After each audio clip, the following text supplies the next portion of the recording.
Hello বন্ধুরা, পেঁপের লাড্ডু কিভাবে তৈরি করে আমি দেখাচ্ছি কিভাবে। এই যে ভালো করে দেখেন, এই অংশটা ভালো করে চেঁচে নিতে হবে।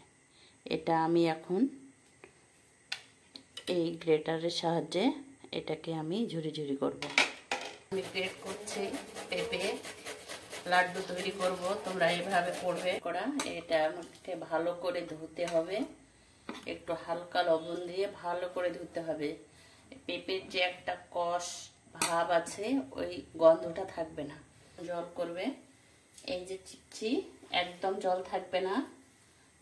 এই যে গরম জলের মধ্যে দিচ্ছি, এটা সেদ্ধ করে নিব। সেদ্ধ করে নিলে কি হবে, নরম হবে। এইভাবে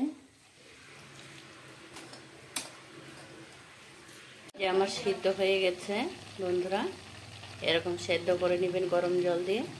এখন এটাকে আমি এই ঝাঁকায় ঢেলে নেব। ঘি দিলাম, এবার দিব দালচিনি আর সাদা এলাচ। এটাকে এখন আমি নাড়ব। এটা ক্যারামেল তৈরি করব। নাড়তে থাকবো। এটা ক্যারামেল তৈরি হয়ে যাবে। জল ইউজ করব না, কারণ জল দিলে হবে না। এটা গলে যাবে, লাল হবে, পুড়ে ফেলালেও আবার হবে না। লাল লাল ভাব আসবে, তখন আমি এটা অ্যাড করব, পেঁপেটা অ্যাড করব। এটা গলতে শুরু করেছে, এরকম হয়ে গেছে ব্রাউন কালার। এটা এখন পেঁপেটা অ্যাড করব। বেশি লাল করা যাবে না, পিঠা পিঠা ভাব হবে।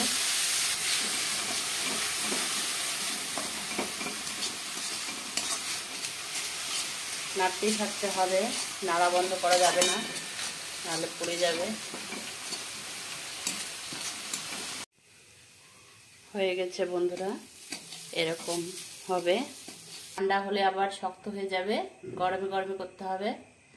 এই যে ফ্রুট কালার আমরা ইউজ করলাম না, কারণ শরীরের পক্ষে ক্ষতিকর। আপনারা ফ্রুট কালারটা দেবেন, তাহলে লাল হবে। আমি দিচ্ছি না, এই যে শেপ দিচ্ছি এভাবে গোলাকার। বড় পেঁপে নিইনি, যেহেতু আমার আগে করা হয়ে গেছে, তাই ছোট ছোট দুটো পেঁপে ছিল, ওই দুটোই করলাম।